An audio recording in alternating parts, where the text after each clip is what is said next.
जोंनि खाथियाव मैया जिथु जानानै थांदों, जिथु घटना जानानै थांदों फरेस्ट डिपार्टमेन्टजों, बिटिसिनिनो डिपार्टमेन्ट फरेस्ट डिपार्टमेन्टआ बेखौ जोङो फरेस्ट डिपार्टमेन्टनिफ्राय मोनसे रिपर्ट आङो समबाराव दिहुनगोन।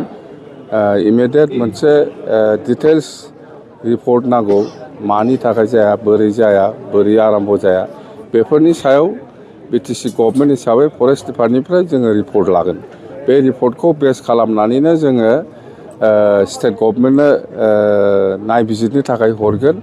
बिनि उनाव स्टेट गभर्नमेन्टआ सोर दखि सोर निर्दखि बिनि सायाव आयेनगत भाबै निस्सय बेबस्था लागोन।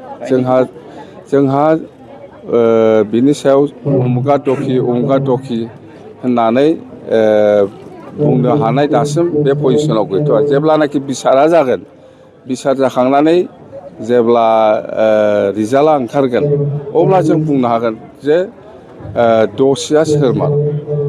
फरेस्ट डिपार्टमेन्ट हिसाबै जों मिथिगौ फरेस्टआ फरेस्टखौ रैखाथिनि थाखाय खामानि मावगोन।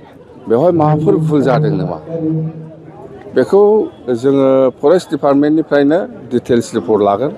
बे रिपर्टखौ बेस खालामनानै जोङो स्टेट गभर्नमेन्टआ ट्रेन्सफार खालामगोन।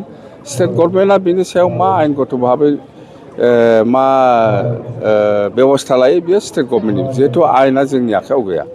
आरो आं बेखौनो बुंनो नागिरदों जे सोरबा सासे सानैया भुल मावदोंबो जानो हागौ। बेवहाय सोरबा बर' समाज बा सोरबा आदिबासि समाज बा सोरबा मुस्लिम समाज बा सोरबा गार', राभा बा सोरबा राजबंसि समाज हिसाबै आं बदनाम होनो हाया। आरो जोंनि प्रिन्सिपाला बेखौ थिना।